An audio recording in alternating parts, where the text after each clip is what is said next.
¿Por qué se quejan las víctimas de la violencia? Pues porque el gobierno de López Obrador tiene récord de ejecuciones. ¿Por qué se quejan los familiares de desaparecidos? Porque no hay presupuesto para más búsquedas. ¿Por qué se quejan los estudiantes?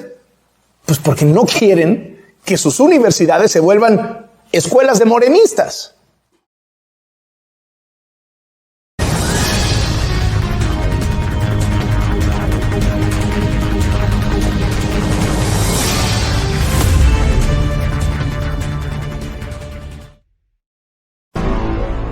En la historia de México no ha habido un opositor tan opositor como López Obrador. Por décadas rechazó todo, se negó a platicar con todos, no quiso ni sentarse a negociar una sola ley. Era el rey del no. Bueno, pues ese hombre, que por años no estuvo de acuerdo en nada, ahora no entiende por qué hay personas que no están de acuerdo con él. ¿Por qué se quejan? ¿Por qué se quejan? ¿Por qué se quejan las mujeres? Pues porque las están matando. 10 feminicidios al día. Y encima les quitó las estancias infantiles, les quitó las escuelas de tiempo completo. ¿Por qué se quejan? Pues porque son víctimas de acoso sexual.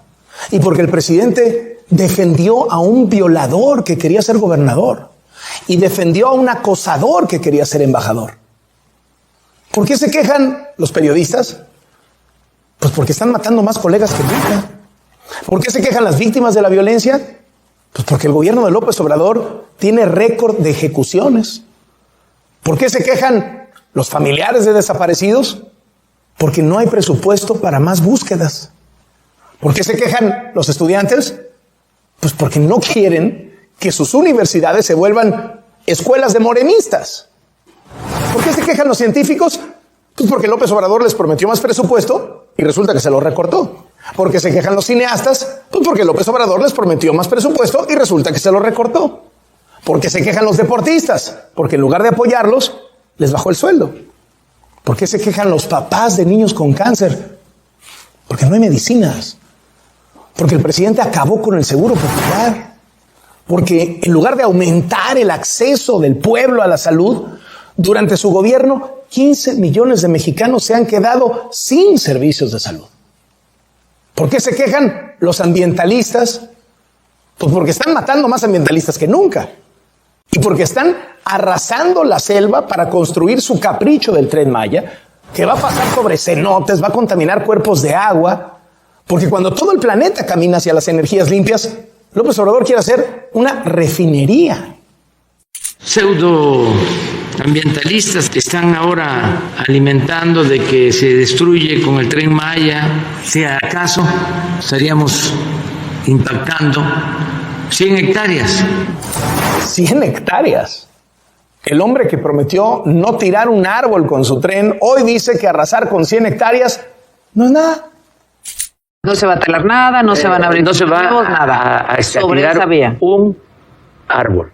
Según él, todo va tan bien en el país que no hay nada que criticarle, nada de qué quejarse. Y en esta borrachera de ego, ningún reclamo puede ser legítimo. Y si existen inconformidades, es porque en realidad hay mano negra. Así, ante cualquier señalamiento, López Obrador responde de 3 maneras. Descalifica, acusa complot o reparte culpas a los gobiernos neoliberales. Pueden ser por separado o pueden ser todas juntas, lo que le convenga. Esto dijo de las marchas de mujeres de esta semana. Hay infiltración de grupos conservadores con el propósito de dañarnos. Y habló de sopletes, de marros, de protestas violentas. Pero las mujeres no se dejaron amedrentar por esta narrativa del miedo del presidente. Y decenas de miles de mujeres salieron a las calles de forma pacífica porque no son títeres de los conservadores, porque no son terroristas, porque no son mercenarias. Son ciudadanas inconformes. Y esto es una democracia. Que la gente tenga la libertad de criticar lo que no está bien en el gobierno y hacer lo que el presidente hizo por décadas. ¿De qué se asusta? Pero resulta que el hombre que vivió de ser opositor ahora no quiere que se le cuestione absolutamente nada. ¿Qué dice si le preguntan sobre los muertos de la pandemia? Porque son tiempos de sopilotes. ¿Y si dice que mataron 89 candidatos en las elecciones? Es normal. Es un asunto de la temporada. ¿Y los 115,000 ejecutados en 3 años de su gobierno? La nota roja se magnifica. ¿Y por qué no recibe a las víctimas de la violencia para escucharlas? Para no hacer un show.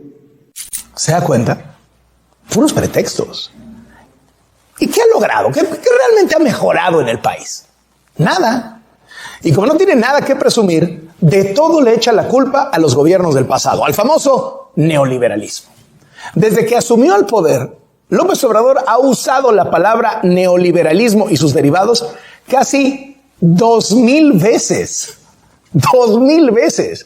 Hasta la violencia en el estadio de Querétaro resultó ser culpa del neoliberalismo.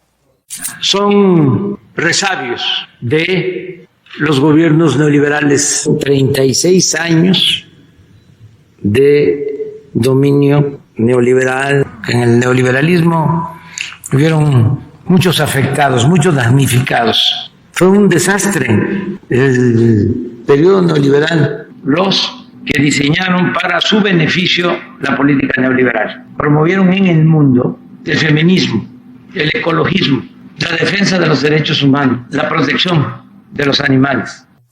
No tiene un solo resultado de gobierno. Nada le sale bien. Y encima su gobierno ya es un pantano de corrupción. Sus propios seguidores sienten que el presidente los traicionó, porque se ha convertido en el gran solapador de los corruptos. Sus hermanos, su prima, secretarios del gabinete, el fiscal, su equipo en Palacio Nacional, su hijo que se volvió millonario, casas, contratos, dinero en efectivo, millones. El presidente ha traicionado a sus seguidores, porque en vez de limpiar las escaleras como prometió, está permitiendo que se inunden de fango. Y cada que sale un escándalo de corrupción, ¿qué hace el presidente? Encubrirlo, protegerlo, justificarlo, dar impunidad, volverse cómplice. El presidente es cómplice de la corrupción. Y al serlo, traicionó sus ideales, traicionó sus promesas, traicionó su discurso y, lo que es más grave, traicionó a sus seguidores. Y él lo sabe.